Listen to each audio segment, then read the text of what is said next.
My name is Theresa Makwara. I'm the director of Zimbabwe Parents of the Handicapped Children Association. I'm working with more than 1,000 grassroots women, mainly mothers of children with disabilities. And one of our community experienced the flooding disaster. This community is called Budiriro community, which was affected by floods in February 2023. There's this river, Marimba River, which busted. So the river flooding into people's houses with water, reaching nearly to the windows level. So most of the people with disabilities in our community were also affected. They could not run to surface.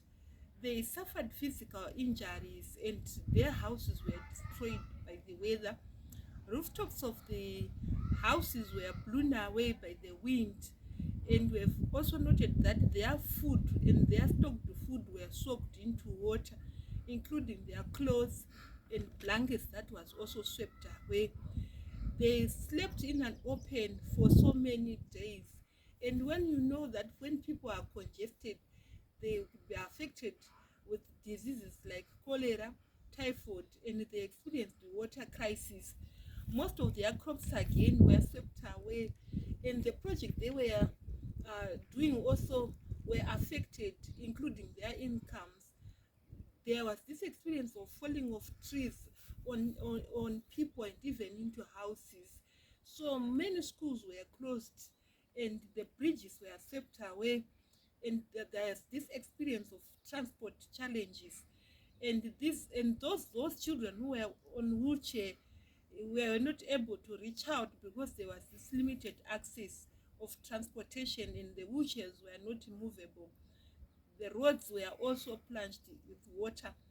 So persons with disabilities are also more vulnerable due to the fact that persons with disabilities have limited access to information on incoming disasters. They lack ICTs such as phones, TVs, radios, and data information. Also, they live in unsubstantial standard houses in informal settlements. And when we wanted to find out how they recovered, we financed them. They own savings from informal trading, like activities like selling and buying things. And most of them started to beg from well-wishers, even borrowing from relatives. Us as Zimbabwe parents, we started to fundraise and we supported them with hygienic kits and medicine.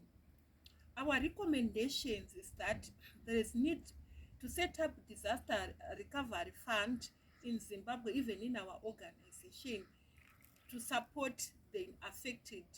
Also, there's need to strengthen early warning systems targeting persons with disabilities in all communities.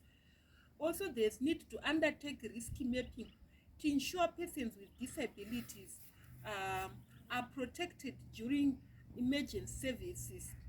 Also, to make sure that we ensure that there is also reasonable accommodation for all persons with disabilities. Thank you.